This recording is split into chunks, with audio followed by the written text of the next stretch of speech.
এই জোছনায় বইটা আছে, দেখেন না দোকানে একটাও পাওয়া যায় নাকি। এই বইটা আমাকে দিয়ে দেন। এটা কেমন ভদ্রতা?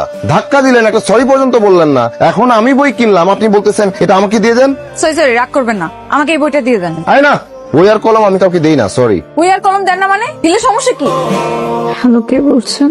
আমাকে আপনি চিনবেন না। চিনবো না তাহলে ফোন দিছেন কেন? একটা সারপ্রাইজ দিব ভাবছিলাম। কিসের সারপ্রাইজ? কে আপনি বলেন তো? আপনি আমাকে চিনবেন না। অচেনা মানুষের থেকে আমি সারপ্রাইজ কেন নিব? হুর মিয়া, সে কখন থেকে মজা নিচ্ছেন? বললে বলেন, না বলে ফোনটা কাটেন। ওই দিন যে ছেলেটাকে ধাক্কা দিলেন, সরি পর্যন্ত বললেন না, সেই ছেলেটা আমি। আপনি আমার নাম্বার পেলেন কোথা থেকে? আমাকে ফোনই বা কেন দিলেন? ভাবছিলাম আপনাকে বইটা দিব। আমার পড়া শেষ হলো তো, আর বইটা পড়তে পড়তে মনে হচ্ছিল আপনাকে শেয়ার করা উচিত। তো ওনার ফ্যান হিসেবে এটা আমার দায়িত্ব মনে হচ্ছে। সত্যি?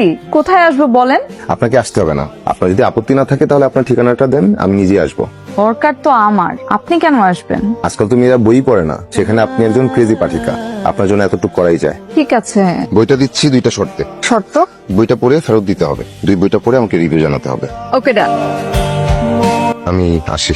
প্রথমবার এসেছেন, এক কাপ চা অন্তত খেয়ে যান। কোনো দিন।